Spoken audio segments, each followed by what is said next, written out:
Praise the lord, హల్లెలూయా. ప్రభునామమునకు మహిమ కలుగునుగాక. ఎలా ఉన్నారు? అందరూ బాగున్నారా?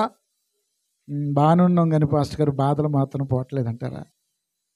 అండి, బాగానే ఉన్నాం కానీ బాధలు పోలేదని బాధపడమాకండి. జీవితాంతం ఉండేవే. మానవుని జీవితం సుఖదుఖముల కలయిక. సుఖదుఖముల కలయిక. అది మనం అర్థం చేసుకుంటే మన హృదయం కలవరపడదు. లేదండి నాకు కష్టాలు రాకూడదు, అన్నీ సంతోషకరమైన స్థితి నా జీవితంలో ఆనందకరమైన స్థితిలో ఉండాలండి, మీరు ప్రార్థన చేయండి అంటే నేను చేస్తానమ్మా, దేవుడు అలా చేస్తాడమ్మా అని చెప్పి అనుకోండి, నేను అబద్ధ సేవకుని అవుతాను. ఎందుకంటే దేవుడు సుఖదుఖాల కలయికను పెట్టాడు మానవుని జీవితంలో. చూడండి, ఈ రోజున బాధపడుతున్నాం, మనం చాలా ఇబ్బందుల్లో ఉన్నామంటే ఒకానొక సమయంలో ఆ ఇబ్బందులు తొలగించి మార్గం సరళం చేసి సంతోషపరిచే రోజులు కొన్ని రోజులు ఉన్నాయి. అదే సంతోషంగా ఉన్నామంటే కొన్ని రోజుల తర్వాత మళ్ళీ దుఃఖపడే పరిస్థితులు వస్తాయి. కనుక వీటిని గురించి మనం బుర్ర బద్దలు చేసుకోవడం అనవసరం. ప్రభునందు నిరీక్షణ కలిగిన వారం ఉన్నప్పుడు ఎలాంటి పరిస్థితులు వచ్చినా, ఒకవేళ కష్టాలే బాధలు కలిగినాయి అనుకోండి, నిరీక్షణ ఏం చేస్తుందంటే దేవుడు ఉన్నాడు, నా బాధ తొలగిస్తాడు, నా సమస్యలు తొలగిస్తాడు, నా పరిస్థితులు చక్కబెడతాడు అని ఒక నిరీక్షణ బట్టి ఆ సమస్యలను జయించేటువంటి కృప దేవుడు నీకు ఇస్తాడు. ఒకవేళ నువ్వు సంతోషంగా ఉన్న పరిస్థితులన్నీ బాగున్నాయి అనుకో, దేవుని కృపను బట్టి పరిస్థితులు బాగున్నాయి, సంతోషంగా ఉన్నాను అంటాం. అంటే ఏదైనా దేవుడే. ఏదైనా ఆ నిరీక్షణ మనలో ఉన్నప్పుడు కదల్చబడం. హల్లెలూయా. యోబు లాంటి భక్తుడు అన్నీ పోయినా కూడా ఒక మాట అన్నాడంటే మన జీవితంలో ఆ మాట అనలేము. మనం అనగలమా? దేవుడిచ్చాడు, దేవుడు తీసుకున్నాడు, ఆయనకి స్తుతి మహిమ కలుగునుగాక అన్నాడు. నిజమే, యోబు చెప్పిన మాట ప్రకారమే దేవునికి స్తుతి మహిమ కలిగింది. యోబు జీవితంలో ఆయనకి తిరిగి రెండంతల ఆశీర్వాదం పొందినప్పుడు చాలామంది అనుకున్నారు యోబుని దేవుడు ఎంతగా ప్రేమించి కోల్పోయినవన్నీ తిరిగి దేవుడు అనుగ్రహించాడు. కనుక దేవుడు నమ్ముకున్న మన జీవితంలో కొన్ని నష్టాలు, కొన్ని కష్టాలు, కొన్ని బాధలు అనుభవించిన వారు ఉండొచ్చు, కానీ ఏవి కోల్పోయామో తిరిగి వాటన్నిటిని దేవుడు రెండంతలుగా మన జీవితంలో అనుగ్రహించునుగాక. ఆ విశ్వాసం మనలో ఉండాలి. ఆ విశ్వాసం మనలో ఉండాలి. సరే, మంచిది. ఈ ప్రత్యేకమైన సమయంలో ప్రభువు నా హృదయంలో ఉంచినటువంటి మాట మీకు తెలియజేయాలని ఆశపడతా ఉన్నాను. ఇర్మియా గ్రంథము 29వ అధ్యాయము. దయచేసి మనం వాక్య భాగంలోకి వెళ్ళి కొన్ని మాటలు మనం చదువుకుందామండి. ఇర్మియా గ్రంథము 29వ అధ్యాయము 11వ వచనం చూద్దామండి. 11వ వచనం చూద్దాం. నేను మిమ్మును గూర్చి ఉద్దేశించిన సంగతులను నేను ఎరుగుదును. రాబోవు కాలమందు మీకు నిరీక్షణ కలుగునట్లుగా అవి సమాధానకరమైన ఉద్దేశములే గాని హానికరమైనవి కావు. ఇదే యెహోవా వాక్కు. మీరు నాకు మొరపెట్టుదురేమి, మీరు నాకు ప్రార్థన చేదురేమి, నేను మీ మనవిని ఆలకింతును. మీరు నన్ను వెదకిన యెడల పూర్ణ మనసుతో నన్ను గూర్చి విచారణ చేసిన యెడల మీరు నన్ను కనుగొందురు. దేవుడి మాటలు దీవించునుగాక. చిన్న ప్రార్థన చేద్దాం. ప్రభు ఈ వాక్యంలో మనతో మాట్లాడినట్లుగా, పరిశుద్ధుడా, ప్రేమ నమ్మకం కలిగినటువంటి మా ప్రియ పరలోకపు తండ్రి, మీ ఘనమైన నామాన్ని బట్టి, శ్రేష్టమైన నామాన్ని బట్టి నీకు వందనాలనైనా. ఈ సమయాన్ని దీవించండి, దీవెనకరంగా చేయి ప్రభువా. నీ కృపను, నీ కాపుదలను మాపై ఉంచండి నాయన. ఇదిగో ఈ యొక్క నాయన అయ్యా 2వ పునరుద్ధానపు కూడికలో ఈ నెలలో మేము కూడి ఉన్నాం ప్రభువా. ఇదిగో ఈ యొక్క నాయన సమయంలో నీ వాక్యం ద్వారా మాట్లాడండి. నన్ను మీ సిలుచాటును మరుగు చేసుకొని మీ ఆత్మతో నింపి ఆత్మ సంబంధమైన నీ వాక్యాలను మీరు మాకు బయలుపరచండి నాయన. నీ మాటలు బ్రతికించేవి, నీ మాటలు ఆదరించేవి, నీ మాటలు నెమ్మదిచ్చేవి, నీ మాటలు సమాధానమిచ్చేవి నాయన. నీకు వందనాలు ప్రభువా. నీ మాటల ద్వారా మమ్మల్ని ఆదరించి బలపరచండి.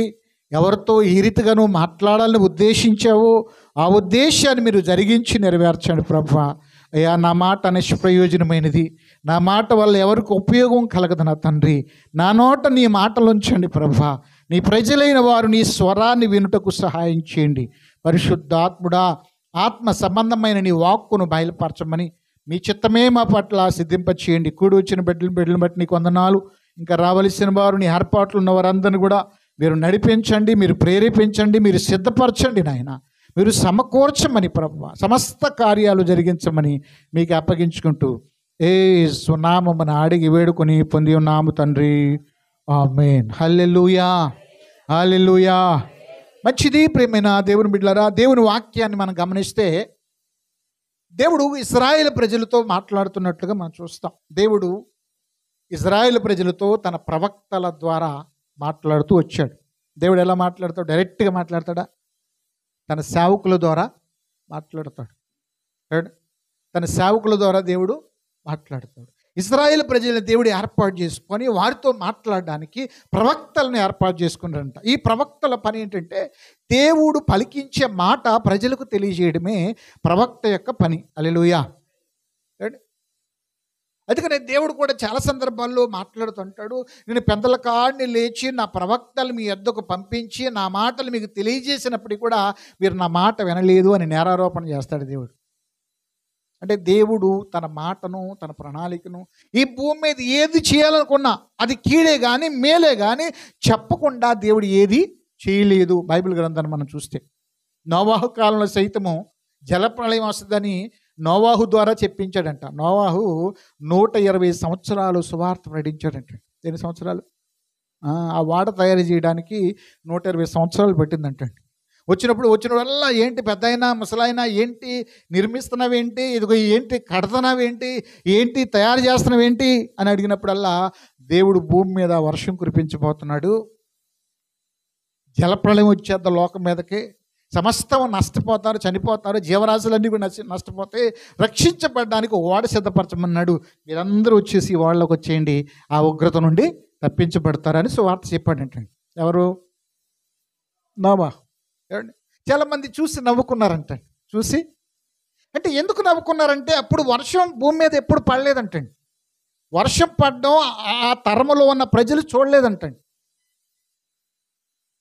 ఆవిరి భూమిలో నుంచి వచ్చి భూమిని తడిపేదంట, అంతేగాని వర్షం పడలా. మరి పడని దాన్ని చూడని దాన్ని ఎలా నమ్ముతారన్న మనుషులు? కానీ దేవుడు చెప్పాడంటే దాన్ని నమ్మాలంతే. అది నువ్వు చూసినా చూడకపోయినా అది దేవుని మాట కనుక నమ్మాలి. వర్షం లేదప్పుడు భూమిలో నుంచి ఆవిరొచ్చి తడిపేదంట. ఆది కాండము, అది మీకు జ్ఞాపకం చేస్తాను నేను. ఆది కాండము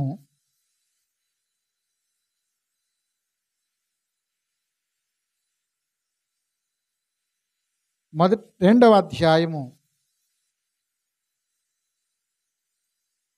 4వ వచనం చూద్దామా?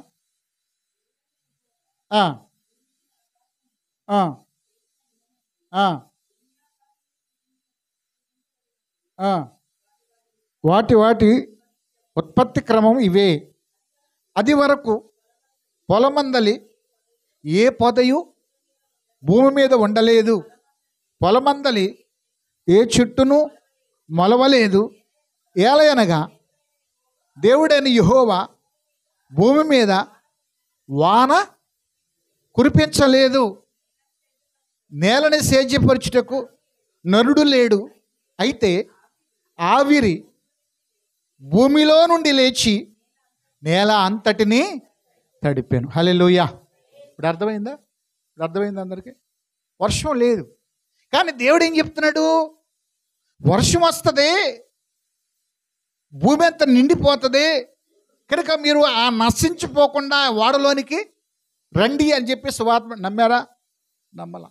అదే వాక్యం చెప్తుంది, జలముల్లో నుండి తీయబడినటువంటి వేరుపరచబడినటువంటి ఈ భూమి అంట అగ్ని కొరకు వేచి ఉందంటండి. దేని కొరకు? ఇప్పుడు రేపొద్దున ఏం జరుగుద్దంటే ఆకాశంలోంచి అగ్నికి అందాలు భూమి మీద పడి భూమి బ్లాస్ట్ అయిపోద్దంటండి. అందుకని రక్షణ పొంది మారు మనసు పొంది ఆ ఉగ్రత పాలు కాకుండా ఎత్తబడే ప్రభువుని కలుసుకుని రోజుకు దేవుడు ఒక నిర్ణయించాడు. దానికోసమే సువార్త. ఆమేన్. అర్థమవుతుందా? నీ భూమి మీద నిన్ను ఆశ్రదించినా దాన్ని అనుభవించడానికి నీకు జీవిత దినాలు ఇక్కడ లేవు. ఒకవేళ నువ్వు కష్టపడినా, నువ్వు శ్రమ పడినా జీవితాంతం ఈ శ్రమల్లో ఉండేటువంటి దినాలు ఈ భూమి మీద నీకు లేవు. నా మాటలు జాగ్రత్తగా గమనించాలి ప్రేమ దేవుని బిడ్డలారా. అంటే దేవుడు ఏం చెప్పాడో దాన్ని నమ్మి మన జీవితాలు కట్టుకున్నప్పుడే మనం దేవుని రాజ్యాలను స్వతంత్రించుకుంటాం. హల్లెలూయా. అయితే ఇక్కడ ఒక విషయాన్ని గమనించాలి. దేవుడు మన పట్ల ఒక ప్రణాళిక కలిగి ఉన్నాడు. అది ఎప్పుడు కలిగి ఉన్నాడు? నువ్వు ఈ భూమి మీదకి రాకముందే ఆయన ఒక ప్లాన్ కలిగి ఉన్నాడు మన పట్ల.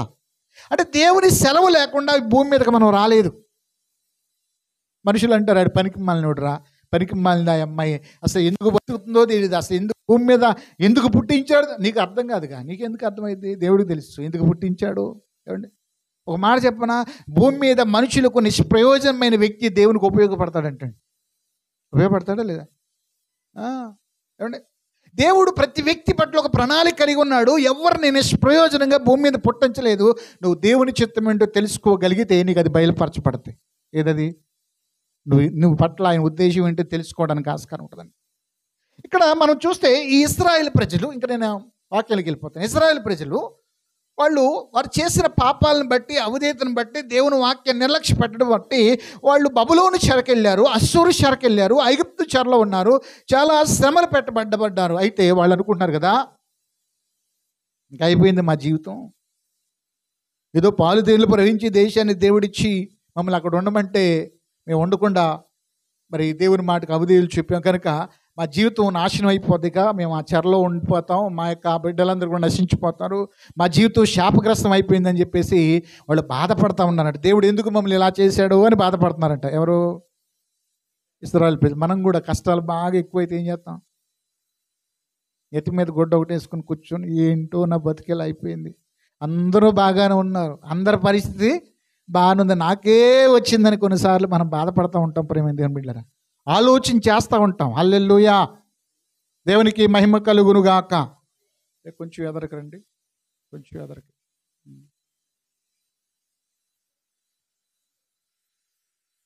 దేవునికి మహిమ కలుగునుగాక. ఇప్పుడు దేవుడు ఏం మాట్లాడుతున్నాడు అంటే మనం చూస్తే ఇక్కడ మనం చదవబడిన వాక్య భాగంలో, మిమ్మల్ని గూర్చి నేను ఉద్దేశించిన ఉద్దేశములను నేను ఎరుగుదును. అంటే దేవుడు తన ప్రజల పట్ల, లేకపోతే నీ పట్ల, నా పట్ల ఏది ఉద్దేశించాడో ఆయనకు బాగా తెలిసే తెలీదా? అంటే భవిష్యత్తు మనకు తెలియదు, మనం ప్రస్తుతాన్నే చూస్తాం, మనం ప్రస్తుతాన్నే పరిశీలన చేస్తాం, కానీ అసలు మన పట్ల ఏ ఉద్దేశాన్ని కలిగి ఉన్నాడు. ఉద్దేశం అంటే ఏంటి? ఆలోచన. నీ ఉద్దేశం ఏంటి చెప్పండి, నీ ఆలోచన ఏంటి, నీ ప్లాన్ ఏంటి చెప్పంటూ ఉంటాం. అయితే నీ పట్ల, నీ పిల్లల పట్ల నీ ప్లాను సక్సెస్ కాకపోవచ్చు, కానీ సృష్టించినటువంటి సృష్టికర్త ప్లాన్ మాత్రం నెరవేర్చబడతా లేదా? అందుకని మన జీవితాల్లో మనం అడగాల్సింది ఏంటంటే, దేవుడు నేను ఈ చిత్తం ఏంటయ్యా నా పట్ల అని అడగాలి. నేను అడిగాను ప్రారంభ దినాల్లో, నాకు బోల్డని కోరికలు ఉండే యవ్వన కాలంలో. నేను ఒక ఫైటర్ని, మార్షల్ ఆర్ట్స్ ఫైటర్ని, కుంఫు బ్లాక్ బెల్ట్ ఫస్ట్ అన్నది ఇన్స్టిట్యూట్ పెట్టుకొని ఒక 30 మంది కుర్రోళ్ళు క్లాసులు చెప్పుకుంటూ ఉండేవాడిని. నా జీవితంలో నా ఆలోచనలు వేరుగుండేవి, నా తలంపులు వేరుగుండేవి. అలాంటి పరిస్థితుల్లో దేవుణ్ణి తెలుసుకోవాల్సిన పరిస్థితులు వచ్చినాయి. నేను అడిగాను, నేను రక్షణ పొందుతాను, మారు మనసు పొందుతాను, నా స్థితిగతులని మార్చుకుంటాను, నేను ఉద్యోగం చేసుకొని వ్యాపారం చేసుకొని నా లైఫ్ నేను కొనసాగించుకుంటానని చెప్పి దేవుడిని అడిగినప్పుడు దేవుడు అన్నాడు కదా, ఉద్యోగం కాదు, వ్యాపారం కాదు, నా సేవ చేయాలన్నాడు. ఆయన ఏం చేయాలంట? కుదరదు, సేవ మాత్రం చేయను, సేవ చేయాల్సిన అవసరం నాకు లేదు, సేవ చేయడానికి నేను పనికిరాను, ఒక మాటలో చెప్పాలంటే. కనుక నేను ఏదన్నా వ్యాపారం ఉపవాసాలు ఉండి ప్రార్థన చేస్తూ ఉన్నాను దేవుని చిత్తం ఏంటో తెలుసుకోవడానికి. రోజున ప్రభు ఏలూరులో ఒక చర్చిలో 3 దినాలు ఉపవాసం ఉండి ప్రార్థన చేస్తుంటే ఒక బలమైనటువంటి స్వరం నాకు వినపడుతుంది. నా కుమారుడా, నేను నీ పట్ల కలిగిన ఉద్దేశాలు వేరు, ఎదుగు నువ్వు నా కాడి కిందకు రా, నేను ఆయా ప్రాంతాలు, ఆయా రాష్ట్రాలు, ఆయా జిల్లాలు నేను తీసుకెళ్తాను, అనేక మందికి ఆశీర్వాదకరంగా ఉంచుతానని దేవుడు నాతో 3 సార్లు మాట్లాడాడు. ఇప్పుడు ఏం చేయాలి? నేను లోబడాలా వద్దా? లోబడకపోతే లేపేస్తాడు, శ్రమ పక్కన పెట్టిన అవసరమైతే లేపేస్తాడు లేపడా. నువ్వు కాకపోతే ఇంకొకడు, నిన్ను అసలు పుట్టించిన దానికైతే ఆ పర్పస్ అయితే నువ్వు అక్కడ నా పని చేయనప్పుడు నువ్వెందుకు రా వచ్చే పైకి అంటాడు. అంటాడా అంటాడు ఒకసారి. కనుక వెంటనే ఆయనకు లోబడ్డాను. ఈ రోజున ఆయా రాష్ట్రాలు, ఆయా ప్రాంతాలు, ఆయా జిల్లాలు, ఆయా ప్రజల మధ్యకు వెళ్ళి దేవుని వాక్యాన్ని నేను ప్రకటిస్తూ వస్తున్నాను. ఈ దేవుని వాగ్దానం నెరవేర్చబడిందా, నెరవేర్చబడలేదా? నెరవేర్చబడదు. అంటే ప్రతి వ్యక్తి పట్ల దేవుడు ఒక ఉద్దేశాన్ని కలిగి ఉంటాడు. మన లైఫ్లో కొన్ని జీవిత అనుభవాలను బట్టి ఏంటి ఇలా అయిపోయింది జీవితం అంటాం, కానీ దేవుడు మాట్లాడుతున్నాడు. ఇజ్రాయెల్ ప్రజలు కూడా ఆ చెరలోకి వెళ్ళిపోయిన తర్వాత ఇక మా బ్రతుకు ఇంతే, దేవుడు మమ్మల్ని వదిలేశాడు, శత్రువులకు అప్పగించాడు, శ్రమలకు అప్పగించాడు, నలిగిపోతున్నాము, మనం బ్రతికి తిరిగి మన దేశానికి వెళ్తామో లేదో కూడా తెలియదని నిరుత్సాహంతో ఉన్నప్పుడు దేవుడు ప్రవక్త ద్వారా మాట్లాడుతున్నాడు. మిమ్మల్ని గూర్చి నేను ఉద్దేశించిన ఉద్దేశాలు నేను ఎరుగుదును. ఎవరు ఎరుగుతారంట? దేవుడు ఎరుగుతాడంట. మీరు అనుకుంటున్నారు చాలా ప్రమాదకరమైన పరిస్థితుల్లో ఉన్నాను అనుకుంటున్నారు, కానీ అవి హానికరమైనవి కావు. మీ పట్ల నేను ఉద్దేశించిన ఉద్దేశాలు ఏం కాదంట. చూద్దాం, వచ్చిన చూడండి ఒకసారి 29వ అధ్యాయము 11 వచ్చిన మరొకసారి చూద్దాం. నేను మిమ్మల్ని గూర్చి ఉద్దేశించిన సంగతులను ఎవరికి తెలుసు? దేవునికి తెలుసు. కనుక నువ్వు కృంగిపోవాల్సిన అవసరత, ఆయన దగ్గర కూర్చో, ఆయన దగ్గరికి రా, ఆయన సేవకుని దగ్గరికి వెళ్ళు, ప్రార్థన సహాయాన్ని కోరు. దేవుడు మాట్లాడతాడు, నీ పట్ల ఏ ఉద్దేశాన్ని కలిగి ఉన్నాడు అనే దాన్ని బయలుపరుస్తాడు. హల్లెలూయా, దేవునికి మహిమ కలుగును గాక. ఆయన అంటే నేను ఎరుగుదును. ఓ పంతుల దగ్గరికి వెళ్ళి అడుగుతాం, ఏ రోజు మంచిది, ఏ సమయంలో వెళ్తే మంచిది, ఏ సమయం ఇల్లు కట్టుకుంటే ఆడికేం తెలుసు ఈ రోజు ఉంటాడు రేపు పొద్దున ఉంటాడో ఉండో తెలియదు. నువ్వు దేవుని యొక్క విచారణ చేయగలిగితే, నువ్వు దేవుని ఆశ్రయించగలిగితే, నువ్వు దేవుడిని నమ్ముకోగలిగితే, దేవుడు నీ పట్ల కలిగిన ఉద్దేశాన్ని ఆయన బయలుపరుస్తాడు. ఆమేన్. ఇప్పుడు దావీదు ఉన్నాడు, దావీదు సహోదరులు చాలామంది ఉన్నారు, వాళ్ళందరూ సైన్యాధిపతులుగా సౌలు దగ్గర ఉన్నారు. కానీ దావీదు గురించి ఒక ప్రవక్తను పంపి, యెషయా ప్రవక్తను పంపి, ఇతడు ఇజ్రాయేలు ఏలబోయే రాజు అని అభిషేకం చేస్తూ ప్రకటన చేశాడా లేదా? వెంటనే రాజు అయిపోయాడా? అవలా. వెంటనే రాజు అవలా, వెంటనే వాగ్దానం నెరవేర్చబడలా, వెంటనే సింహాసనం మీద కూర్చోలా, వెంటనే ప్రజలందరూ భుజం మీద పెంచుకోలేస్తున్నాయి.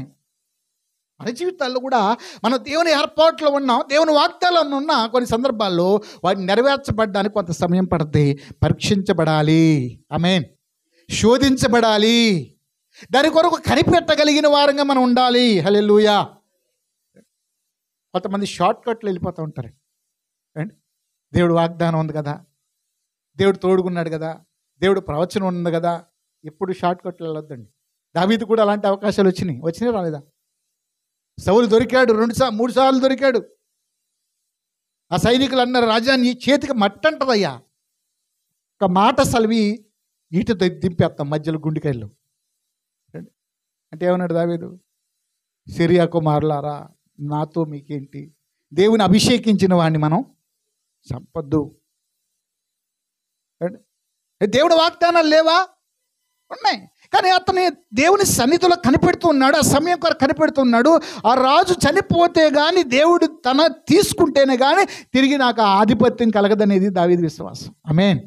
నీ జీవితంలో కూడా కొన్ని శోధనలు, కొన్ని శ్రమలు నువ్వు తీసుకోవాలి. నువ్వు తీసుకోగలిగితే ఆ తర్వాత మేలు నువ్వు పొందుకుంటావు. ఈ 2025లో వాక్యాన్ని వింటున్న ప్రేమని సహోదరుడా, దేవుడు మాట్లాడుతున్న మాట ఏంటంటే, నీ పట్ల ఆయన కలిగిన ఉద్దేశాలు ఆయనకు తెలుసు, అవి హానికరమైనవి కావు. ఏంటంటే పాస్టర్ గారు మా కోసం ఎక్కువ ప్రార్థన చేయండి, మా కుటుంబం కోసం. పోయిన సంవత్సరంలో దెబ్బ మీద పడింది, దెబ్బ మీద దెబ్బ పడింది, నువ్వు వెళ్ళిపోయావా? లేదుగా. పోయిన సంవత్సరం దెబ్బ మీద దెబ్బ పడింది, కానీ ఈ సంవత్సరం ఆశీర్వాదం మీద ఆశీర్వాదం, 2 ఆశీర్వాదం కలుగును గాక. ఏదైనా సమానమే, శోధనలో శ్రమలైనా సమానమే, ఆశీర్వాదమైన సమానమే. తీసుకోవాలి మనం. మాట్లాడదవుతున్నాయా? హల్లెలూయా. కనుక దేవుడు అన్నాడు కదా, అవి హానికరమైనవి కావు. అయిపోయింది, లైఫ్ అయిపోయింది, జీవితంలో ఏమి సాధించలేకపోయాను, ఇంకా అంత నువ్వు కృంగిపోవాల్సిన అవసరంలా. సౌలుని చంపేస్తే వెంటనే రాజు అవ్వచ్చు. నీ చేతికి మట్టి అంట కూడా మేము చేస్తాం పని అన్నప్పటికీ వద్దొద్దు, దేవుడు అభిషేకించిన వాడిని మీరు ముట్టకూడదు అన్నాడు. అంతే. ఏ యుద్ధంలోనే చచ్చిపోతాడు అన్నాడు. అలాగే జరిగిందా లేదు? దావీదు మాట ప్రవచనం. నువ్వు ప్రార్థించే వ్యక్తిగా, దేవుని విశ్వాసం ఉంచిన వ్యక్తిగా నువ్వు ఉంటే, ఎదుట శత్రువుకి జరగబోయే విషయం కూడా దేవునికి బయలుపరుస్తాడు. ఆమేన్. వెంటనే ఏ యుద్ధంలోనే చచ్చిపోతాడులే అన్నాడు. అంతే. యుద్ధంలోని తన కత్తి మీద తానే పడి చచ్చిపోయాడు. దావీదు వెంటనే నేనే రాజునని ప్రకటించుకోవాలా, ఏ వాగ్దానం అయితే దేవుడు చేశాడో ప్రవక్త ద్వారా, ఆ మాటను ప్రజలందరికీ దేవుడు పురుకొల్పి జ్ఞాపకం చేశాడంట. ఆ ప్రజలందరూ వెళ్ళిపోయి దావీదు గారి దగ్గరికి వెళ్ళి నిలబడయ్యా, దేవుడు చెప్పాడు నువ్వు రాజు అవ్వాలి, సమయం వచ్చిందిరా అని కూర్చోపెట్టి పట్టాభిషేకం చేశారంట. హల్లెలూయా. నీ జీవితంలో కూడా ఒక రోజున గణపరిచే రోజు ఒక రోజు ఉంది. గణపరచబడే సమయము దేవుడు ఒకటి నిర్ణయించాడు. అప్పటి వరకు ఆయన పాద సన్నిధిలో ఆయన రెక్కల నీళ్ళ దీన మనసు కలిగి జీవించుదుముగాక. కనిపెట్టాలి మనం, హానికరమైనవి కావు. దావీదు రాజు అవ్వడానికి ఎన్ని ఆటంకాలు వచ్చినాయి రాలేదా? ఎన్ని ప్లాన్లు జరిగిన. నేను ఒక మాట చెప్పనా, నువ్వు దేవుని ఏర్పాట్లు ఉంటే, దేవుని ఆశీర్వాదం నువ్వు పొందుకోవాలంటే, నీ ద్వారా అనేక మందికి ఆశీర్వాదం కలిగేటట్టుగా దేవుడు నిర్ణయిస్తే నిన్ను ఈ భూమి మీద లేకుండా చేయడానికి సాతాను నిన్ను శోధిస్తానే ఉంటాడు. హల్లెలూయా. ఇది గ్రహించాలి ఆత్మీయంగా. మనం ఆత్మీయ లోతులోకి వెళితే, ఆత్మీయమైన గ్రహింపులోకి వెళ్తే, నీ పట్ల దేవుడు ప్రణాళిక కలిగి ఉంటే ఆ ప్రణాళిక జరగకుండా చేయడానికి శత్రువు నీ మీద దాడి చేస్తానే ఉంటాడు. హల్లెలూయా. దేవునికి మహిమ కలుగునుగాక. మనం జాగ్రత్తగా దేవుని వాక్య భాగాన్ని గమనించినట్లయితే, ప్రేమ దేవుని బిడ్డలారా, దేవుడు మన పట్ల ఉద్దేశించిన ఉద్దేశాలు ఆయనకు తెలుసు. ఎవరికి తెలుసు? నీవు కూడా ఆత్మీయంగా ఆలోచన చేయాల. యోసేపు జీవితాన్ని కూడా మనం చూస్తే చాలా సందర్భాలు చెప్తూ ఉంటాను నేను. ఎంత బాధపడి ఉంటాడు, అవునా కదా? అరే నేను ఏం తప్పు చేయకపోయినా నా సహోదరులు ఇలా చేశారు, నా సహోదరులను బాధ పెట్టారు, గోతులు వేశారు, అమ్మేసుకున్నారు, సరసాల్లో వేశారు, నేను చెయ్యని నేరాలన్నీ నా మీద పడిపోతున్నాయి, నేను చేయని తప్పులన్నీ నా మీద పడిపోతున్నాయి, నేను ఎవరు జోలికి వెళ్ళకపోయినా నా మీదే అనేక మంది వీరుగా మాట్లాడుతున్న విరోధంగా కృంగిపోయిన వాడిగా ఉండొచ్చు. ఉన్నాడా లేదా? ఉండొచ్చు. కానీ ఒకానొక సమయంలో దేవుడు ఏ దర్శనం అయితే అతను చూపించాడు, ఏ వాగ్దానం అయితే చేశాడో అదే రీతిగా 17 సంవత్సరాల వయసులో అతనికి దేవుడు దర్శనాలు ఇచ్చాడంటండి. ఇప్పుడు అతని సరసాల్లో వచ్చి విడిపించబడినప్పుడు అధిపతిగా చేయబడి 30 సంవత్సరాలు అంట. అంటే దరిదాపు 13 సంవత్సరాలు అతడు విశ్వాసంతో ఎదురు చూస్తూ వచ్చాడు, కనిపెడుతూ వచ్చాడు. ఆఖరికి దేవుడు చెప్పినట్టుగానే చూపించినట్టుగానే తన సహోదరులందరూ వచ్చి నమస్కారం చేశారంట. చేశారా లేదా? సహోదరులు చూసి, ఇప్పుడు ఒక వ్యక్తి మళ్ళీ బాధ పెట్టిన కానీ చూడంగానే మనకి ఎలా ఉంటుంది? కొర్రా చూస్తాం. వాడు ఇంకా దొరికాడు రా, ఇదే అవకాశం, ఇప్పుడు దొరికాడు కరెక్ట్గా, ఏదో రకంగా రివెంజ్ తీర్చుకోవడానికి ప్రయత్నం చేస్తాం. కానీ యోసేపు అంటాడు, అనలారా మీరు నన్ను ఈ దేశాన్ని పంపించినందుకు బాధపడొద్దు, మీరు పంపలా, దేవుడే పంపాడు. ఎంత ఆత్మీయమైన గ్రహింపండి. ప్రతి క్రైస్తవుడు కూడా ఇలాంటి లోతైన ఆలోచనలోకి వెళ్ళుదుముగాక, లోతైన అనుభవంలోకి మారుదుముగాక. అరే దేవుడే పంపాడు, మీరు నన్ను పంపలేదు. మన జాతిని పోషించడానికి, ఒక శ్రేష్టమైన రాష్ట్రంలో మిమ్మల్ని వచ్చడానికి దేవుడు ఇక్కడ తీసుకొచ్చాడు నన్ను మీకంటే ముందుగా. పరిస్థితులు చూసినప్పుడు ఎంత కుంగిపోయి ఉంటాడు యోసేపు, అవునా కదా? ఎంత భయంకరమైన శ్రమ. నా చిన్న వయసులోనే నా తండ్రి దేవుడు అల్లారు ముద్దుగా పెరగవలసిన నేను, నా సహోదరులతో కలిసి ఉండవలసిన నేను, ఏంటి ఈ చెరసాల్లో ఏంటి, ఈ పొలాల్లో ఏంటి, ఈ యొక్క పాలేరుతనం ఏంటి, ఈ బానిసత్వం ఏంటని ఏడ్చిన రోజులు ఎన్నో ఉంటాయి, అవునా కదా? మన జీవితాల్లో కూడా ఎదురవుతున్నప్పుడు నువ్వు అర్థం చేసుకో, మనకంటే ముందు ఉన్న తరాలు కూడా అదే బాటలో వెళ్ళి దీవించబడ్డారు. హల్లెలూయా. ఈ 2025లో మన జీవితాల్లో దేవుడు విడుదలిచ్చునుగాక, ఒక ఉన్నతమైన పొజిషన్లో నిలబెట్టునుగాక. దేవుడు అంటున్నాడు అవి హానికరమైనవి కావు. దేవుడు వాగ్దానాలు ఎన్నో ఉన్నాయండి. ఇదే ఇశ్రాయేలు ప్రజలు చాలా శ్రమల బాధలు అనిపిస్తున్నప్పుడు దేవుడు యెషయా ప్రవక్త ద్వారా మాట్లాడుతూ ఉంటాడు. ఇక్కడ ఎవరితో మాట్లాడాడు? ఇర్మియా ప్రవక్త ద్వారా మాట్లాడాడు. అదే దేవుడు యెషయా ప్రవక్త ద్వారా మాట్లాడుతున్నాడు కదా, ఇదిగో మునిపటి వాటిని జ్ఞాపకం చేసుకోవద్దు, పూర్వకాలపు సంగతులు తలంచుకోవద్దు, ఇదిగో నేను ఒక నూతన క్రియ చేయబోతున్నాను అన్నాడు. ఆయన ఏం చేయబోతున్నాడంట? పోయి సంవత్సరం మనం అనుభవించిన బాధను బట్టి, వ్యాధను బట్టి ఏమంటాం తెలుసా? పగోడుకు కూడా ఇలాంటి శోధన రాకూడదండి అంటూ ఉంటాం, అవునా కదా? పగోడు కూడా ఇలాంటి బాధ రాకూడదు అంటాం. ప్రేమ దేవుని బిడ్డలారా, అయితే దేవుడే విడిపించగలడు. ఆమేన్. అందుకని ఆయన వాగ్దానం ఏంటి తెలిసి సంవత్సరం ఈ మధ్యాహ్నం దేవుడు మనతో మాట్లాడుతున్న మాట ఏంటి తెలుసా? మునిపటి వాటి జ్ఞాపకం చేసుకోవద్దు.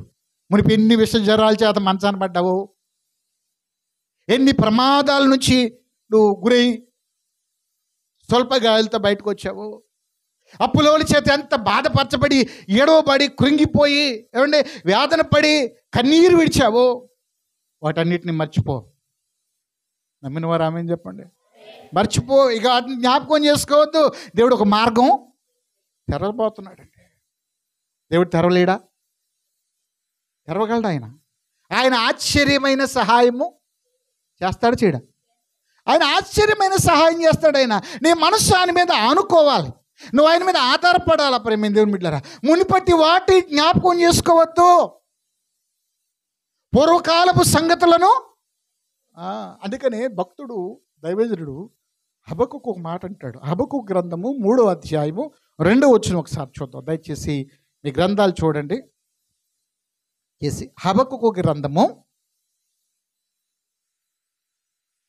3వ అధ్యాయము 2వ వచనాన్ని చూద్దాం. దయచేసి చూడండి ఒకసారి. యెహోవా నిన్ను గూర్చిన వార్త విని నేను భయపడుచున్నాను. యెహోవా, గమనించని మాట, సంవత్సరములు జరుగుచుండగా నీ కార్యము నూతన పరచుము. హల్లెలూయా. ఇప్పుడు ఏ సంవత్సరంలో ఉన్నాం? మొన్న ఏ సంవత్సరంలో ఉన్నాం? అంతకుముందు ఏ సంవత్సరం ఉన్నాం? సంవత్సరాలు జరిగిపోతా ఉన్నాయి. అయితే సంవత్సరాలు జరుగుతున్నాయి, కార్యాలు నూతన పరిచేవాడు దేవుడు. ఆమేన్. అంటే నీ దుఃఖ దినములు తొలగించేవాడు దేవుడు. ఏమంటే సంవత్సరములు జరుగుచుండగా నీ కార్యములు నూతన పరచుము. ఆమేన్. 2023లో దేవుడు నన్ను పంజాబ్, పాకిస్తాన్ వరకు నడిపించాడు. పాకిస్తాన్ రాష్ట్రం వరకు, ఆ దేశం వరకు, బోర్డర్ వరకు నడిపించి పరిచర్య చేయటానికి కృప చూపాడు. 2024లో అడిగా, ఇంకెక్కడ తీసుకెళ్తావు ఈ సంవత్సరం అన్నాను. ఉత్తరప్రదేశ్, మధ్యప్రదేశ్ తీసుకెళ్ళాడు. మళ్ళీ ఆ తర్వాత నేను అడిగా, 2025 ఎక్కడ తీసుకెళ్తావు నీ చిత్తం ప్రభు అన్న. మొదట ఆదివారం కేరళలో ప్రసంగం చేయడానికి దీనికి తీసుకెళ్ళాడు. అంటే దేవుడు ఏం చేయబోతున్నాడు, ఆయన కార్యాలు నూతన పరుస్తూ ఉంటాడు ఆయన. హల్లెలూయా. అంటే నీ జీవితం పట్ల ఆయన ఏది ఉద్దేశించాడో దాన్ని నువ్వు తెలుసుకోవడానికి ఆయన దగ్గర కూర్చోవాలి. పరిస్థితులు చూసి కృంగిపోయి నా జీవితం ఎలా అయిపోయింది అంటే, నా రాత ఎలా అయిపోయింది అనుకోవద్దు. దేవుడికి సన్నిధిలో కనిపెడితే ఆయన నీకు బయలుపరుస్తాడు ఏం చేయబోతున్నాడు. ఏ ఉద్యోగం ఇవ్వబోతున్నాడు తెలియజేస్తాడు, ఏ ప్రమోషన్ ఇవ్వబోతున్నాడు తెలియజేస్తాడు, ఏ కీడు రాబోతుందో తెలియజేస్తాడు, ఏ శోధన రాబోతుందో చేస్తాడో లేదా చేస్తాడు. ఆయన దగ్గర కూర్చోవాలి మనం. ఆయన కార్యాలు నూతన పరుస్తాడు ఆయన. ఏమంటే క్రీస్తు నందున్న ఒక నూతన సృష్టి, పాతవి గతించిపోయినట్టే. గతం గతః. కాబట్టి నువ్వు జ్ఞాపకం ఒకవేళ నువ్వు దేవునితో సరైన సహవాసం చేయలేక శోధించబడ్డావేమో, దేవుని యొక్క సమాధానం పొందుకోలేకపోయాము. నువ్వు దేవునితో సహవాసం చేయగలిగితే కనుక ఈ సంవత్సరం నీ జీవితంలో ఒక నూతనమైన ఆశీర్వాదాలతో దేవుడు నీ జీవితాన్ని నింపునుగాక. హల్లెలూయా. నేను అడిగాను, ప్రభువా నువ్వు ఏ స్థలానికి తీసుకెళ్ళి వాడుకో నూతన సంవత్సరంలో. నా ఉపదేశం కూడా నూతన సంవత్సరం నుంచి నూతనం అయిపోవాలని ప్రార్థన చేశాను నేను. హల్లెలూయా. ఎందుకంటే దేవుడు మాట్లాడితే ప్రజలు ఆకర్షించబడతారు. దేవుడు మాట్లాడితే ప్రజల హృదయాలకు నెమ్మది కలుగుతుంది. దేవుడు మాట్లాడితే ప్రజలు విడుదల పొందుతారు, వారు ఆదరణ పొందుతారు. ఏది పెడితే అది మాట్లాడితే బాగానే బోధించాడులే బోధకుడని వారు ఉండేవారు ఉండొచ్చు, కానీ వారి హృదయాల్లో కార్యం. నేను లాస్ట్ టైం చెప్పాను ప్రేమ దేవుని బిడ్డలారా, ఒక సేవకుడు ఒక స్థలానికి పిలిచారంట. చాలామంది ప్రజలు వచ్చారంట, దేవుని వాక్యాన్ని ప్రకటించాడంటండి. ప్రకటించిన తర్వాత ఆ మీటింగ్ అయిపోయింది, దిగిపోయి వచ్చేస్తున్నాడంట. కొంతమంది ప్రజలు ఆయన కలుసుకొని చాలా బాగా మాట్లాడారండి, చాలా మంచి సబ్జెక్ట్ చెప్పారండి, చాలా గొప్ప మర్మాలు చెప్పారండి అని చెప్పారంట. వెంటనే ఆ సేవకుడు వెళ్ళిపోయాడు. రూమ్కి వెళ్ళిపోయి రూమ్లో మోకరించి ప్రార్థన చేశాడంట. భోజనం పెడితే కూడా భోజనం తినలేదంటండి. ఆ రాత్రంతా ప్రార్థన చేస్తానంటండి. మరొక దినమున నైట్ ప్రసంగించడానికి పిలిచారంట. అదే మీటింగ్లో వెళ్ళి మీటింగ్ వాక్యం చెప్పాడంట. చాలా చక్కగా ప్రజలందరూ కూడా చాలా స్పందించారంట. చక్కగా మంచి వాక్యాలను తెలియజేసాడంట. ఆ తర్వాత మీటింగ్ మళ్ళీ వచ్చారంట. ప్రజలందరూ కూడా వచ్చి, పాస్టర్ గారండి చాలా చక్కగా బోధించారు, చాలా లోతైన మర్మాలు బోధించారు, చాలా ఎప్పుడు విననటువంటి మాటలు మేము విన్నామని చెప్పారంట. మళ్ళీ తిరిగి అతను రూమ్కి వెళ్ళిపోయాడంట. ఆ రోజు కూడా భోజనం చేయడం మానేశాడంట. ఉపవాసం ఉండి ప్రార్థన చేస్తూ ఏడుస్తూనే ఉన్నాడంటండి. మరుసటి దినాన రాత్రి ప్రసంగించడానికి మళ్ళీ పిలిచారంట అదే మీటింగ్లో. ఆ రాత్రి కూడా ప్రసంగించాడంట. అనేక రకాలుగా దేవుని వర్తమానం అందించాడంట. ఆ మీటింగ్ అయిపోయిన తర్వాత కొంతమంది ప్రజలు వచ్చారంట. వచ్చి, పాస్టర్ గారండి దేవుడు మాతో మాట్లాడాడండి, దేవుడు మాతో మాట్లాడి మమ్మల్ని బలపరిచాడండి, దేవుడు నాతో స్పష్టంగా మాట్లాడని చెప్పాడంట. ఆ సేవకుడు సంతోషం ఇంటికి వెళ్ళి ఆ రోజు భోజనం చేశాడంట రాత్రి. హల్లెలూయా. అంటే దేవుని వాక్యం ద్వారా దేవుడు ప్రజలతో మాట్లాడాలి. బాగా ప్రసంగించడం, మర్మాలు చెప్పడం, ఏమండి, ఇవన్నీ కూడా అది అతనికి నచ్చలా. దేవుడు మాట్లాడినప్పుడు ఒక మనిషి జీవితంలో మార్పు కలుగుద్ది, అతని విశ్వాసం స్థిరపరచబడద్ది, అతని భక్తి జీవితం స్థిరపరచబడద్ది. కనుక ప్రేమ దేవుని బిడ్డలారా, ఆత్మ సంబంధమైన ఉపదేశము దేవుడు సేవకుల నుంచి చెయ్యాలి. హల్లెలూయా. మీరు కూడా మా ప్రసంగాల కోసం, మా కోసం ప్రార్థన చేయండి. దేవుడు వాడుకుంటేనే వాడబడతాం. కేరళ వెళ్ళినప్పుడు నాకు 15 నిమిషాలు ఇచ్చారు సమయం మాట్లాడమని. 15 నిమిషాలు ఇచ్చారు. ఓ పక్కన టెన్షన్ మొదలైంది. ట్రాన్స్లేషన్ తెలుగు రాదు వాళ్ళకి, నాకేమో తెలుగు తప్ప వేరే భాష రాదు. ఏం చేయాలి? జనాలు మంచి మంచి ఎడ్యుకేటెడ్ పర్సన్స్ ఉన్నారు, మంచి చదువుకున్న వాళ్ళు, మంచి మంచి ఆఫీసర్స్ అందరు కూడా. అక్కడ టెన్షన్ మొదలైంది నాకు. సరే ఏదైనా దేవుని చిత్తం అని చెప్పి నిలబడ్డాను. పక్కన కుర్రోడు నిలబడ్డాడు. ట్రాన్స్లేషను. దేవుడు 15 నిమిషాలు అద్భుతంగా దేవుడు స్తుతిని గురించి మాట్లాడడం జరిగింది. హల్లెలూయా. ఏమండి, అయిపోయింది.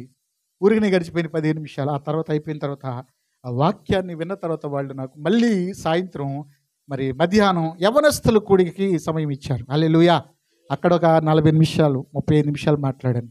ఈసారి భయం పోయింది. ఎందుకని? ఆల్రెడీ ఒకసారి ట్రాన్స్లేషన్ అయిపోయింది కదా, ఈసారి భయం లేదు ఇక. అంటే దేవుడు ధారాళంగా మాట్లాడడం ప్రారంభించాడండి. ఆ తర్వాత యవనస్తుల కూడికి అయిపోయిన తర్వాత మళ్ళీ రాత్రి గాస్పల్ మీటింగ్ మళ్ళీ నాకే ఇచ్చారు మాట్లాడమని. దేవునికి స్తోత్రం. మాట్లాడుతుంది ఎవరు? ఆయన. మనం కేవలం నిమిత్త మాత్రులమే.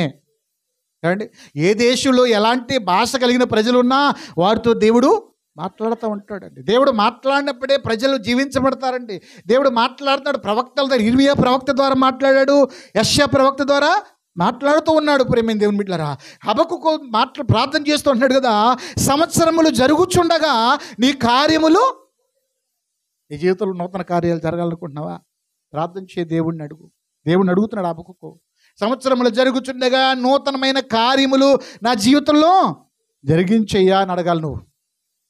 ఎప్పుడు చూసినా ఏడుపు గుండె ముఖం వేసుకొని ఏమండి జరగట్లేదు అని కాదు, నువ్వు జరిగించు ప్రభు అని వేడుకో దేవుడిని. ప్రార్థన ఆలకించినా ఆలకిస్తాడు దేవుడు. దేవుడు ఆలకించగలడు. రాత్రి ఆల్ నైట్లో ప్రార్థన చేసాం, ఈ ఏర్పాట్లో ఉన్నారు రావాలి ప్రభు అని చెప్పి అందరిని తీసుకొచ్చాడు దేవుడు. అంటే ఎవరు తీసుకొస్తారు? ఎవరు వింటారు మన ప్రార్థన? పరిస్థితులు ఎవరు మారుస్తారు? ఎవరిని బలపరిచేది ఎవరు? దేవుడే. హల్లెలూయా. దేవుడు మాత్రమే. చూద్దాం హబక్కూకు గ్రంథం 3వ అధ్యాయము ఒకసారి చూడండి. నేను ముగిచ్చేస్తాను, అయిపోయింది.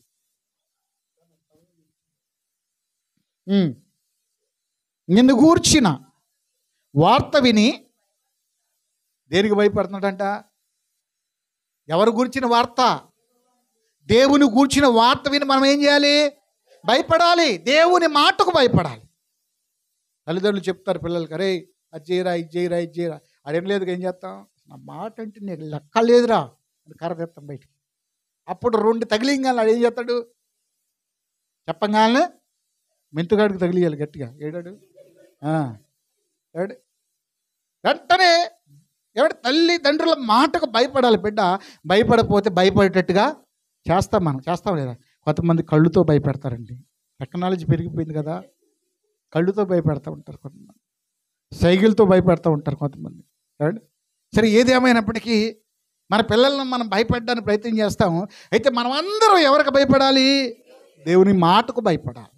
దేవుని మాటకు భయపడాలని అంటాడు కదా, నిన్ను గూర్చిన వార్త విని నేను భయపడుచున్నాను. యెహోవా సంవత్సరములు జరుగుచుండగా నీ కార్యము నూతన పరచుము.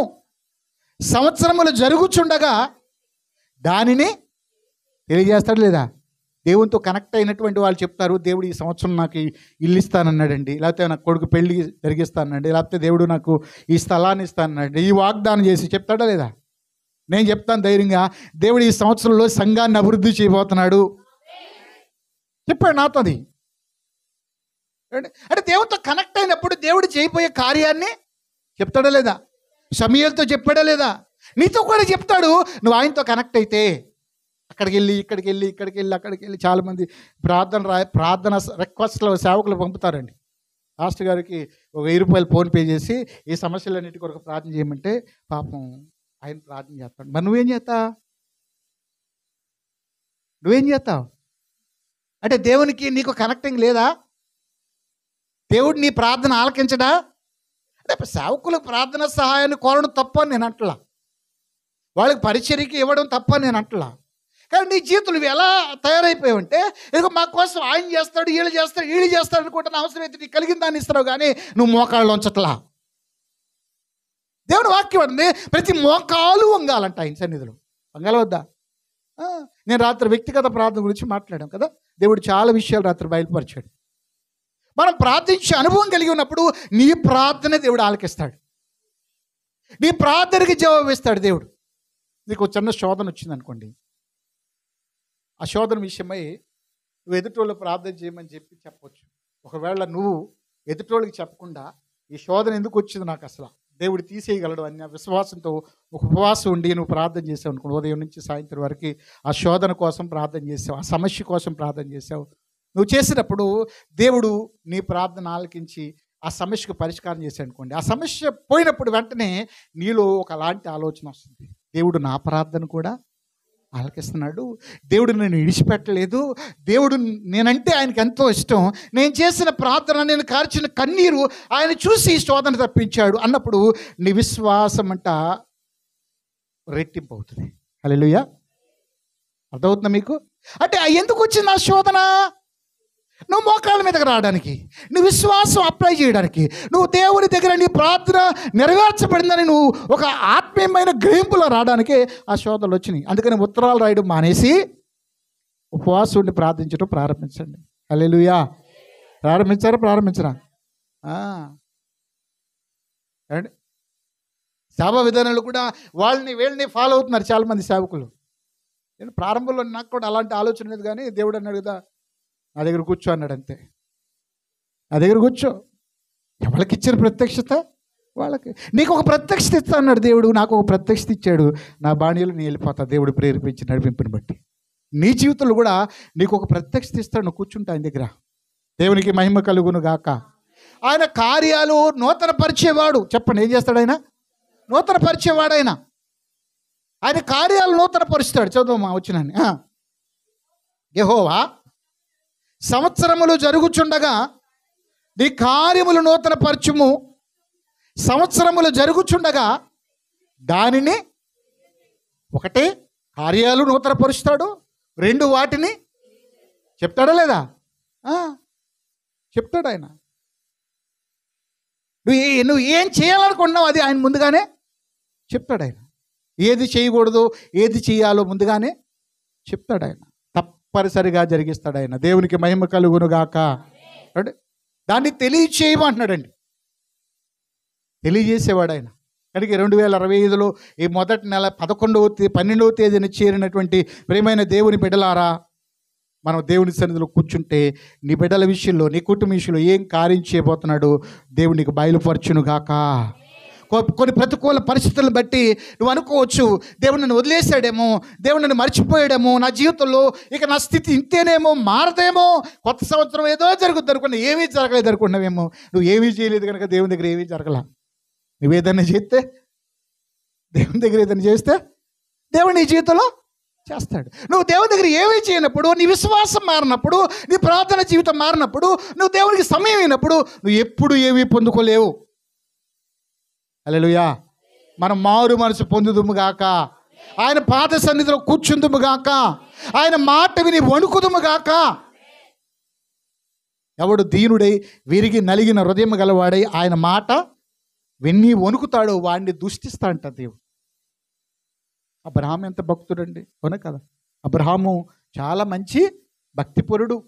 దేవుడు మాట్లాడంగానంటే ఒక్క బార్లాగా పడిపోయాడంట. ఎక్కడ? దేవుని దగ్గర. చిత్తం ప్రభువా సెలవీయండి. అలాంటి వ్యక్తి అంటాడు కదా, నేను దుమ్ముని ధూళినయ్యా అంటాడు. దావీదు అంటాడు, పురుగు లాంటి వాడను, పురుగును చూస్తే మనుషులు అసహించుకున్నట్లుగా నా జీవితం అంత అసహ్యకరమైనగా ఉంది ప్రభా అని దేవుడు చాలా తగ్గించుకున్నాడు. అందుకని దేవుడు వారిని హెచ్చించాడు. ఏం చేశాడు దేవుడు? మనం కూడా తగ్గించుకుందుముగాక, నువ్వు ఎంతకాలం హెచ్చించుకొని నష్టపోయావు, జాగ్రత్త. ఈ 2025లో తగ్గించుకుందుముగాక, దేన మనసు కలిగి ఉందుముగాక, సాత్వికమైన మాటలు, మృదువైన మాటలు పలుకుదుముగాక. ఒక రూల్ ఉంటుంది దేవుని దగ్గర. నీ ఇష్టం వచ్చినట్టు భక్తి చేస్తే దేవుడి కార్యాలు జరిగించడు ఆయన చిత్తాన్ని చేసుకొని నువ్వు మార్పు చెందితే, నువ్వు విధేయత కలిగి ఉంటే ఆయన ఆశీర్వాదం మన పైన దిగి వస్తుంది. హల్లెలూయా. ఆయన అంటున్నాడు, ఈ పట్ల నేను ఉద్దేశించిన ఉద్దేశాలు నేను ఎరుగుదును, మీకు తెలియదు. గిద్యోను అనేటువంటి వాడంట మిద్యానీయులకు భయపడి గానుగుజాడును గోధుమలు దొల్లగొట్టుకుంటున్నాడంట. పిరికోడు. ఎవరు? గిద్యోని పిరికోడు. మిద్యానీయులకు భయపడి గానుగుజాడున గోధుమలు దొల్లగొట్టుకుంటుంటే దేవుని దూత ప్రత్యక్షమై, గిద్యోన పరాక్రమవంతుడా, బలాఢ్యుడా అని చెప్పి వెళ్తుందంటండి. ఒకసారి మన శక్తి సామర్థ్యాలు మనకు కూడా, అంటే నీకు ఎంత శక్తి ఇస్తున్నాడు అనేది నీకు తెలియదు. అది నేను బలాఢ్యుడినా, నేను పరాక్రమవంతున్నా, మాకెందుకు గతి పట్టింది, దొంగసాటుగా దులుకున్నాను గోధుమల్ని, వాళ్ళు చూసి చంపేస్తారేమని చెప్పేసి అంటున్నాడు. అంటే దేవుడికి భవిష్యత్తు తెలుసు. అలాంటి పిరికి వాడికి, అలాంటి బలహీనుడిని దేవుడు నిలబెట్టుకొని అతనితో ఉన్న 300 మంది చేత 1000 మందిని సంహరింపజేసి విజయాన్ని ఇచ్చాడు. ఆమె నీ జీవితంలో కూడా నువ్వు బలహీనుడివే. నేను అన్నా, ప్రభుని నేను బలహీనుడయ్యా, నిలబడలేను, నడవలేను. ఒకసారి ప్రేమ దేవుని బిడ్డలారా, 2016 వరకు కూడా చేసే పరిచర్యలో చాలా బలహీనుడు అయిపోయాను నేను. ఒకసారి కాళ్ళు మంటలు వచ్చాయి, పొట్టంత ఉండేది, షుగర్ 400-500 ఉండేది. ఇక అయిపోయింది నా పని. డాక్టర్ గారు నేను వెండిపోసి తిరిగిపోద్ది, నువ్వు ఇక మంచం మీద పడి ఉంటావు కానీ కూర్చోలేవు, నిలబడలేవు అని చెప్పాడు. విరామలేని పరిచర్య, షుగర్ పెరిగిపోయింది, శరీరం బలహీనం అయిపోయింది. అలాంటి పరిస్థితిలో మూలిగే నక్క మీద తాటుకన్నట్టుగా యాక్సిడెంట్ అయ్యి మంచాన్ని పడ్డారు. లోకల్లో అనేక మంది అనేక రకాలుగా మాట్లాడుకుంటూ ఉన్నారు. హాస్పిటల్లో తీసుకెళ్ళి జాయిన్ చేశారు నన్ను. ఎంజే నాయుడు హాస్పిటల్లో ఆపరేషన్కి రెడీ చేస్తున్నారు. 4వ తారీఖున యాక్సిడెంట్ అయింది, 6వ తారీఖున మీటింగ్లు ఉన్నాయి. ఏం చేయాలి? మీటింగ్లు ఏమైపోతాయి? అసలు ఏంటి దేవుడు ఇలా చేశాడు? కళ్ళ నీళ్ళు కారిపోతా ఉన్నాయి, బీపీ పెరిగిపోతుంది, చాలా టెన్షన్ పడిపోతున్నాను. చాలామంది అనుకుంటున్నారు అయిపోయింది, దాన్ని సాగు చేయలేడు, యాక్సిడెంట్ అయింది, అసలే బలహీనుడు అనుకుంటున్నారు. ప్రభు మాట్లాడుతున్నాడు 3 గంటలకి, నా కుమారుడా, నేను నీ పట్ల కలిగిన ఉద్దేశం ఇంకా సంపూర్తి కాలేదు, నేను ఈ చేయి పట్టుకొని ఉన్నాను, భయపడకన్నాడంతే. ఒక వెలుగు నన్ను తాకంగానే నా మనసులో ఉన్నటువంటి అశాంతంతా కూడా వెళ్ళిపోయిందంతే. ఏమన్నా జరగని దేవుని చిత్తమే, ఆ ధైర్యం వచ్చేసింది అంతే. ఆ తర్వాత ఆపరేషన్ అయింది, దేవుడు రాడ్ వేశారు. తర్వాత దేవుడు గ్రహింపించి కాలిబర్ వేసుకున్నాను, డైట్ చేశాను, షుగర్ మొత్తం దేవుడు కంట్రోల్ తీసుకొచ్చాడు, వెయిట్ లాస్ అయిపోయాను. ఇప్పుడు 2 కిలోమీటర్లు నడుస్తాను నేను. మనం బలహీనమే, బలహీనతలోనే దేవుడు బలాన్ని ఇస్తాడు. ఆయన మన బలహీనతలోనే ఆయన బలం ఇస్తాడు.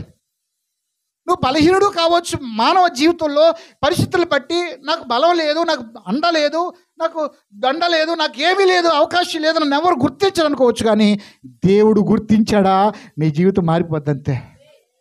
దేవుడు నేను గుర్తించాడా, నీ జీవితం మారిపోద్ది. ఓ బలహీనులైన ఒక చిన్నది నయమాను కుష్ఠరోగం గురించి మాట్లాడిందంట. పలానా చోట రోగం బాగుపడతామని. రోగం బాగుపడిన తర్వాత ఆ దాసిని దాసిలాగా చూస్తారా? పునర్జన్మ కలిగింది ఆమెను బట్టి. ఎవరికి అంటే దేవుడు నీ నోట ఉంచిన మాటను బట్టి కానీ, నీ ద్వారా జరిగించిన కార్యాన్ని బట్టి కానీ దేవుడు నేను ఘనపరిచే వాడుకున్నాడు. ఆమేన్. ఈ 2025లో నీ జీవితంలో ఘనతను అనుగ్రహించునుగాక, ఆశీర్వాదాన్ని అనుగ్రహించునుగాక. కనుక ప్రేమ దేవుని బిడ్డలారా, మనం మనుషులుగా బలహీనమే కానీ దేవుని దృష్టిలో బలవంతులు. దేవుడు బలవంతులుగా మనల్ని చేయబోతున్నాడు. ప్రేమ దేవుని బిడ్డలారా, అనేక మందికి ఆశీర్వాదకరంగా దేవుడు మనల్ని నిలబెట్టబోతున్నాడు. నమ్మితామని చెప్పు. ఏమండి, నీ పట్ల నేను ఉద్దేశించిన ఉద్దేశాలు నేను ఎరుగుదును, అవి హానికరమైనవి కావు. చూద్దాం, మూలవాక్యంకి వచ్చాడు. ఇర్మియా గ్రంథం అయిపోయింది, ముగిచ్చేస్తాను. ఇర్మియా గ్రంథము 29:11. నేను మిమ్మల్ని గూర్చి ఉద్దేశించిన సంగతులను నేను ఎరుగుదును, రాబోవు కాలమందు, అంటే రాబోయే కాలంలో నీకు నిరీక్షణ కలుగుటకు అవి ఉద్దేశములే కానీ హల్లెలూయా. పక్కన వాళ్ళు చెప్పండి, హానికరం కావని చెప్పండి. సమాధానకరమైన ఉద్దేశాలు అని చెప్పండి. మీరు చెప్తే మీకు జరుగుద్ది. మరి ఈ సంవత్సరం మీ పట్ల దేవుడు ఉద్దేశాలు హానికరమైనవి కావు. పక్కన వాళ్ళు చెప్పండి, సమాధానకరమైనవే. ఆయన సమాధానాన్ని ఇస్తాడు. ప్రేమ దేవుని బిడ్డలారా, గడిచిన సంవత్సరం అంతా కృంగిపోయావా? నీ కన్నీళ్ళు నీకు అన్నపానాలైనయా? ఎటు చూసిన రోగాలు వచ్చి హాస్పిటల్ చుట్టూ తిరిగావా? ఇదిగో అప్పుల బాధ చేత అవమానపరచబడ్డావా?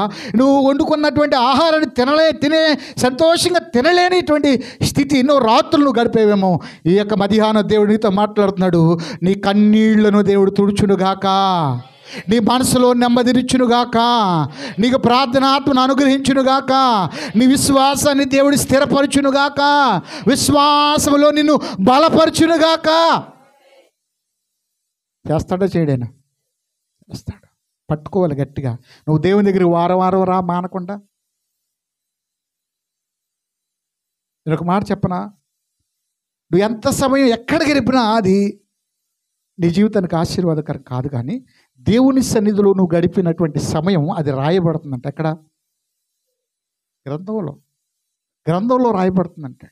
నువ్వు కార్చిన కన్నీరు, ఇక్కడ కార్చిన కన్నీరు అది బుడ్డిలో.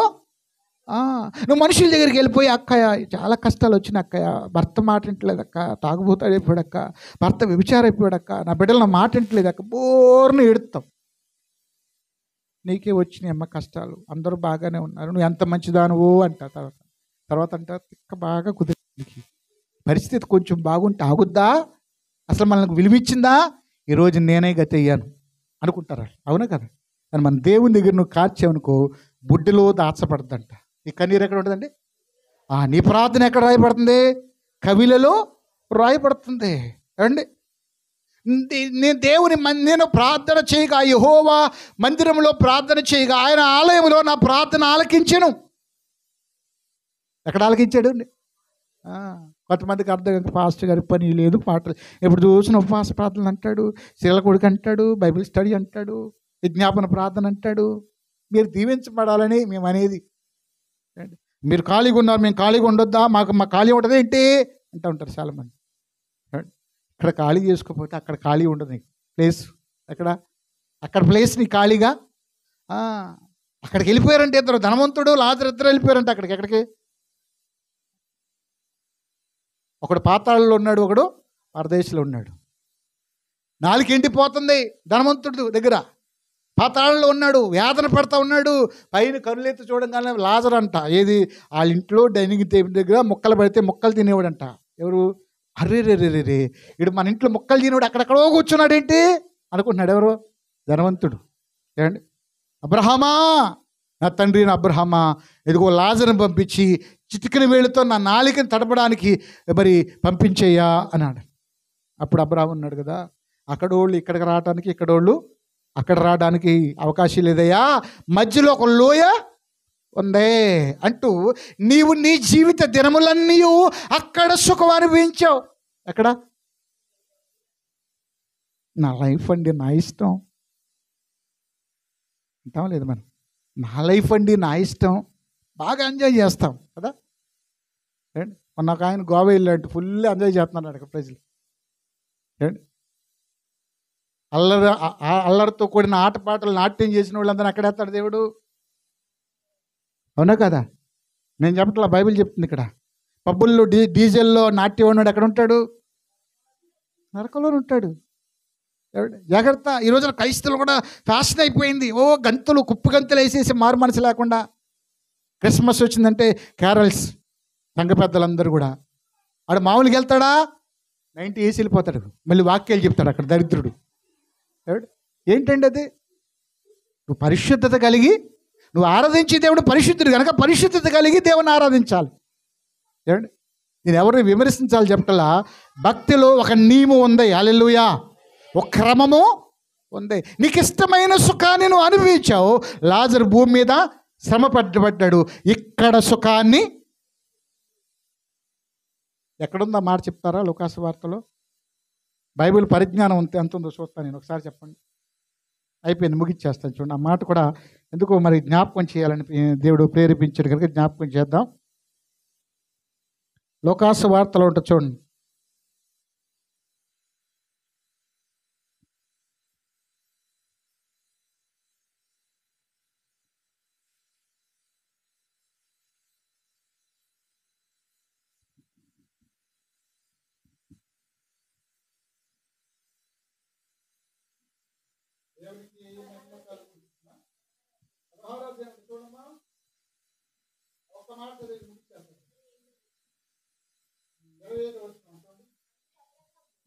అందుకు అబ్రహాము, కుమారుడా, నీవు నీ జీవిత కాలమందు నీకిష్టమైనట్టు సుఖము అనుభవించితివి, అలాగుననే లాజరు కష్టము అనుభవించినని జ్ఞాపకం చేసుకో. హల్లెలూయా.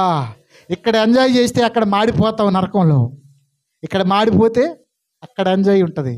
7 ఏండ్ల విందు ఉంటుంది. ఎక్కడ? మధ్యాకాశంలో 7 ఏండ్లు విందు ఉంటుంది. ఈ భూమి మీద కుందు ఉంటుంది. కుందంటే శ్రమలో, 7 ఏండ్లు శ్రమలు అనమాట. కనుక ఈ శ్రమల నుంచి నువ్వు విడుదల పొందాలంటే ఆ విందుకి అక్కడ ఉంది ఎంజాయ్మెంట్ మన దేవుని దగ్గర. హల్లెలూయా. 1000 ఏండ్ల పరిపాలన ప్రేమ విందు ఉంది. దేవునికి మహిమ కలుగును గాక. కనుక మన పట్ల దేవుడు ఉద్దేశించిన ఉద్దేశాలు అవి హానికరమైనవి కావు, అవి సమాధానకరమైనవే అంటున్నాడు. మీరు ఎందుకు శ్రమ పెట్టబడ్డారు? ఎందుకు బానిసలైపోయారు? మీరు ఎందుకు నష్టపోయారు? ఒక్కసారి మీరు ఆలోచన చేసుకోండి. ఆ యొక్క శ్రమలో నష్టాలు మిమ్మల్ని ఉంచను.